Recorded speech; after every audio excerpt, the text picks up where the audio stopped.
Hello friends, இன்றைக்கி நம்ம பார்க்க போகிறது emergency codes. Hospital side work பண்ணுற எல்லாருக்குமே இந்த கோட்ஸ் தெரியும். ஹாஸ்பிட்டலில் காமனாக யூஸ் பண்ணுவாங்க. இந்தியாவில் காமனாக யூஸ் பண்ணுறாங்க. இன்டர்நேஷ்னலாகவும் இதே மீனிங் தான். இந்த கலருக்கு இதான் மீனிங்னு சொல்லிட்டு. ஃபஸ்ட்டு கோட் ப்ளூ அப்படின்னா, ஒரு பேஷண்ட்டுக்கு மெடிக்கல் எமர்ஜென்சி இல்லை கார்டியக் அரெஸ்ட், ரெஸ்பிரேட்டரி அரெஸ்ட் வந்துச்சுன்னா கோட் ப்ளூ பேஜ் பண்ணுவோம். அடுத்து கோட் ரெட் அப்படின்னா ஃபயர். ஸோ ஹாஸ்பிட்டல் ஏதாவது ஃபயர் அப்படின்னா கோட் ரெட் பேஜ் பண்ணுவாங்க. கோட் பிங்க் அப்படிங்கிறது சைல்டு அப்டக்ஷன். பேபியை வந்துட்டு யாரோ தூக்கிட்டு போயிட்டாங்க, கடத்திட்டு போயிட்டாங்க அப்படின்னா கோட் பிங்க். கோட் பிளாக் அப்படின்னா பாம் த்ரெட். இப்போ வந்துட்டு பாம் வைக்க போகிறேன் அப்படின்னு சொல்லிட்டு ஏதாவது கால் வருது அப்படின்னா கோட் பிளாக். கோட் ஆரஞ்சு அப்படின்னு பார்த்தோன்னா, நம்ம சொல்யூஷன்லாம் வச்சுருப்போம்ல, ஹசார்டஸ் மெட்டீரியல் அதெல்லாம் கீழே ஊற்றிருச்சு அப்படின்னா கோட் ஆரஞ்சு பேஜ் பண்ணுவோம்.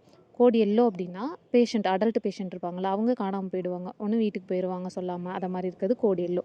கோட் க்ரீன் அப்படின்னா எவாக்குவேஷன், எல்லாம் முடிச்சுட்டு எல்லாரையும் வெளியில் கூட்டிகிட்டு போகிறோம் ஒரு ப்ராப்ளமுக்கு அப்புறம்னா கோட் க்ரீன் பேஜ் பண்ணுவோம்.